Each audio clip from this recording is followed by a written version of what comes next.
안녕하세요 여러분, 도케미주입니다.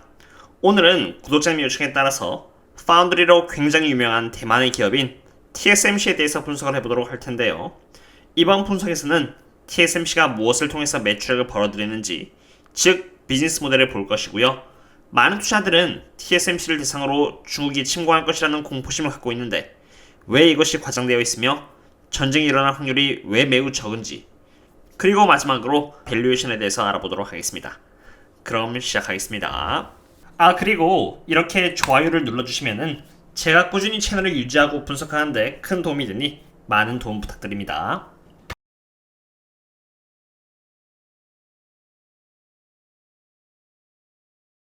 먼저 TSMC의 비즈니스 모델입니다. TSMC의 매출액은 크게 6가지의 섹터로부터 발생합니다. 하이 퍼포먼스 컴퓨팅의 약자인 HPC, 자동차를 가리키는 Automotive, 사물 인터넷인 IoT, 스마트폰, 디지털 컨슈머, 그리고 기타 등등입니다. 쉽게 말해서 TSMC는 고객들을 위해 다양한 종류의 반도체를 만드는데 그 반도체의 용도가 이러한 것들을 위한 용도라고 이해하시면 됩니다. 각각의 비중을 살펴보면요, TSMC에 있어 크게 매출을 기하고 있는 반도체 분야는 바로 HPC와 스마트폰이라는 것을 각각의 비중 41%와 40%를 통해서 볼 수 있습니다.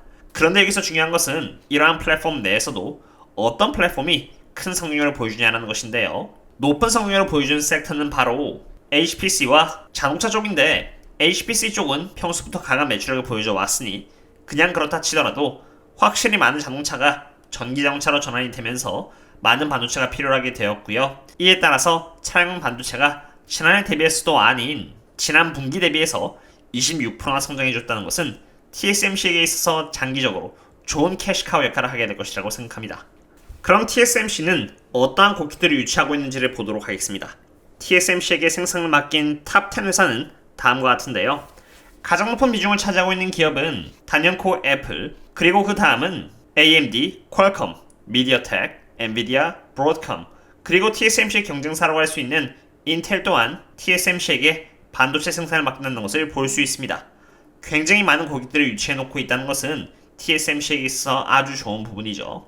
참고로 하이실리콘은 2020년 12.5%의 큰 비중을 차지했다가 2011년에 0%로 줄었다는 것을 볼 수 있는데, 이것은 하이실리콘의 모호 회사인 화웨이를 대상으로 미국이 강력한 제재를 걸었고요. 이로 인해서 하이실리콘과 더 이상 거래를 끊었기 때문에 0%로 바뀐 것입니다. 그럼 이제 아까 보셨던 왜 그렇게나 많은 미국 대기업들이 TSMC에게 생산을 맡겼는지를 알아봐야겠는데요. 그 이유는 바로 TSMC의 생산 기술력입니다. 보시다시피 TSMC는 정말 많은 공정을 통해서 반도체 생산할 수 있는 능력을 갖고 있는데요. 그 중에서도 5나노 공정의 기술로 많은 미국 반도체 설계 회사의 스펙을 만족시킬 수 있는 반도체를 만들 수 있습니다. 특히 애플의 A15 바이오닉 칩은 애플 13에 들어가고 있으며 A15 바이오닉 칩은 5나노 공정으로 만들어지고 있죠. 물론 퀄컴, 미디어텍, 그리고 엔비디아 또한 5나노 공정의 반도체 주문량을 늘려나가고 있는 상태입니다. 그리고 추후 애플은 2013년 TSMC의 3나노 공정을 이용해 맥 안에 들어갈 M3 칩을, 그리고 아이폰 15에 들어갈 A17 칩의 수주를 맡길 계획입니다.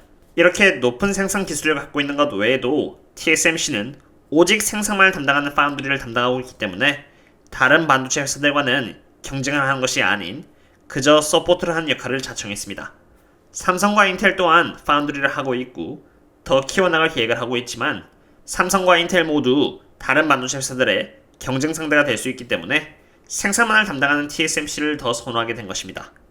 지금까지 TSMC가 어떠한 방법으로 매출을 벌어들이는지를 알아보았습니다. TSMC가 좋은 기업인데도 불구하고 최근 이렇게 주가가 크게 빠진 이유는 바로 중국의 대만 침공 가능성에 의한 공포 때문이라고 생각하는데요. 어떠한 이유에서 그럴 가능성이 적은지 한번 알아보도록 하겠습니다. 항상 뉴스에서 무언가 기사를 통해서 말을 하거나 전문가를 인용해서 말을 할 때 그들의 말이 정말 합리적인지, 정말 말이 되는 것인지 의심을 해볼 필요가 있습니다. 사람들이 중국의 대만 침공 가능성에 대해서 공포를 느끼는 이유 중 하나는 타이완과 미국의 법령에 있어서 여기 적혀져 있는 것처럼 타이완 스스로가 자국을 보호할 수 있도록 미국이 서포트를 해준다는 것이 미국의 역할이지, 침공을 받을 때 미국이 방어를 해준다는 조약은 찾아볼 수가 없기 때문입니다. 그러나 그와 동시에 타이완에 대한 미국 정책을 본다면은 타이완이 계속해서 평화로울 수 있도록 미국이 최선을 다해 도울 것이라는 것을 볼 수 있는데요. 여기 3번을 보시면은 중국과 외교적인 관계를 계속 구축해 나갈 것인데 그러한 관계 속에서 타이완은 평화로운 미래를 갖긴다는 전제 하에 있다라는 문구가 적혀 있고요. 타이완이 스스로를 방어할 수 있도록 무기를 제공할 것이며 6번 조항을 보시면은 타이완의 세큐리티를 저해하는 요소가 있다면은 미국은 이러한 힘에 저항할 수 있도록 능력을 다할 것이라고 적혀 있습니다. 이렇게 정책으로 정해져 있지만 러시아가 침공한 것처럼 중국이 타이완을 침공하면은 이미 끝난 거 아니냐, 이러한 게 실제로 의미가 있느냐라고 생각하실 수 있는데요. 그럼 어떠한 이유에서 실제로 침공할 가능성이 적은지 알아보겠습니다. 우크라이나와는 다르게 타이완에는 미국이 정말 중요시 여기는 반도체 산업이 대거 포진되어 있습니다. TSMC와 같은 기술력을 가진 파운드리를 다른 곳에선 찾아보기 힘들기 때문입니다. 그런데 그렇다고 해서 중국이 또 TSMC로부터 이득을 보지 않는 것은 아닙니다. 비록 미국이 중국 화웨이 기업을 대상으로 제재를 가하면서 화웨이의 자회사인 하이실리콘이 TSMC와의 거래를 하지 못하게 되었고 이로 인해 큰 타격을 입게 되었습니다만 TSMC의 최신 공정 5나노 그리고 7나노 공정을 통해서 생산되는 애플의 반도체 칩은 중국 내에 있는 이렇게 수많은 폭스콘 공장에서 핸드폰으로 어셈블이 되어 핸드폰이 생산되고 있습니다. 폭스콘의 공장이 중국 내에 있는 만큼 폭스콘 혼자만으로도 중국인 수백만 명을 채용하기 때문에 중국에게는 득이 있는 것이죠. 그리고 대부분의 중국 기업들이 최신 공정의 설비를 갖추고 있는 대만 내의 TSMC 공장과는 거래를 할 수 없게 되었지만 그렇다고 해서 중국과 TSMC 사이의 교역이 완전히 끊긴 것은 아닙니다.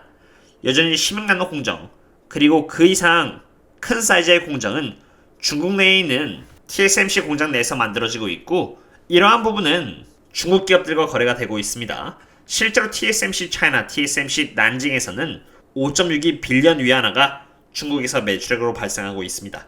그리고 실제 영토 문제로 한번 가볼까요? 뉴스에서는 마치 중국이 원 차이나를 고집하면서 언제라도 타이완을 침공할 것처럼 보도가 되고 있으나 실제 중국이 하고 있는 행동을 보면은 또 그렇지는 않습니다. 여기 지도를 보면은 이게 바로 타이완이고요. 중국 바로 옆에 있는 섬이 킨멘 섬인데 중국 본토로부터 단 몇 마일밖에 떨어져 있지 않은 곳입니다. 1949년에 중국이 패배하면서 타이완의 영토가 된 것이죠. 그리고 중국은 그때 이후로 이 섬들을 강제로 차지하고자 하는 노력조차도 하지 않은 것으로 알려져 있습니다.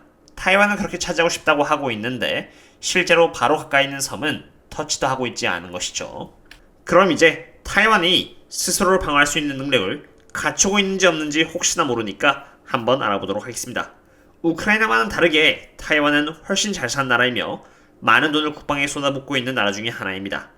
2019년 기준으로 타이완의 GDP는 633빌리언 달러였는데 그에 비해 우크라이나는 단 147빌리언 달러였습니다. 2011년 타이완이 국방비에 넣는 예산은 16.2빌리언 달러인데 우크라이나는 그것에 비해서 단 4.9빌리언 달러밖에 배치시켜 놓지 않았습니다.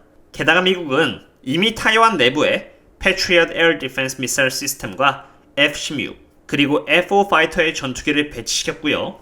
US Air-to-Air 미사일의 약자인 AMRAAM 또한 배치되어 있는 상태입니다. 그뿐만이 아닙니다. 최근에 타이완은 아파치 롱보우 어택 헬리콥터와 블랙호크 헬리콥터 그리고 하폰 블랙2 엔타이쉽 미사일을 구입했고요. M1A2 아브라함 메인 배틀 탱크 또한 이렇게 구매를 했습니다. 게다가 타이완은 지리적으로도 이점을 갖고 있는데요. 중국 입장에서는 지상병력을 보내려면 100마일의 바다를 건너서 공격을 해야 하기 때문입니다. 그런 반대로 전투기를 띄워서 공격을 할 수 있는 거 아니라고 할 수 있는데 참고로 우크라이나에서는 러시아가 우크라이나 주변을 노플라이 존으로 잡으면서 상공으로 오게 되면은 핵을 쏴버리겠다고도 경고를 했는데요. 중국은 그럴 수 있는 입장도 아닙니다.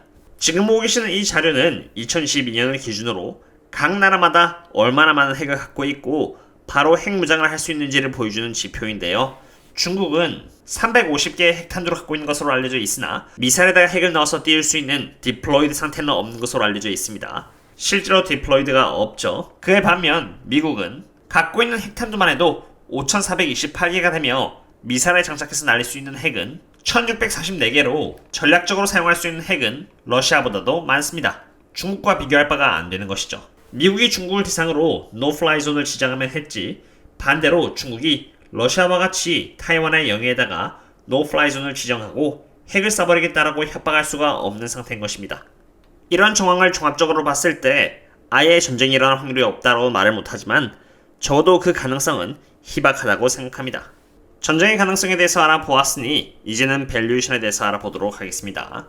TSMC가 지금 현재 보여주고 있는 PE 멀티플은 21.11입니다.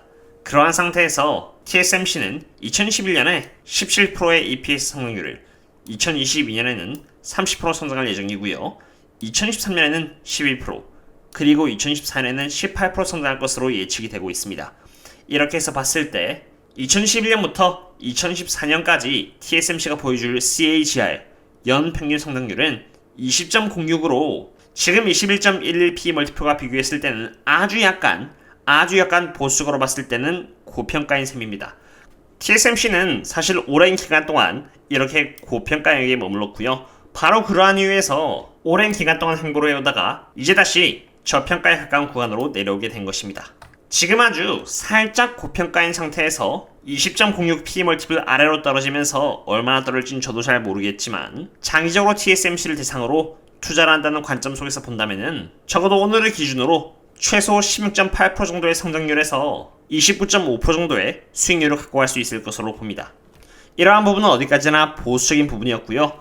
만약에 불리시인 케이스라면은 TSMC는 다시 지금 기준에서 73% 이상 수익을 낼 수 있는 기업이 될 수 있다고 생각합니다. 오늘은 이렇게 TSMC의 비즈니스 모델, 전쟁의 가능성, 그리고 밸류에이션에 대해서 알아보았는데요. 제가 봤을 때 TSMC는 아주 살짝 고평가이긴 하지만 꾸준히 좋은 수익률을 내고 있고 견고한 펀더멘탈을 갖고 있으며 앞으로도 좋은 미래전망을 갖고 있는 기업이 이렇게 30% 빠졌다는 것을 감안한다면 처음으로 포지션을 구축해 나가기에는 나쁘지 않은 상태라고 생각합니다. 대만의 전쟁이 일어날 수 있다는 부분은 관국정이라고 생각이 되고요. 오늘의 분석은 여기까지 하도록 하겠습니다. 그럼 다음에 또 다른 기업 분석과 함께 찾아뵙도록 하겠습니다. 그럼 다음에 또 만나요. See you later.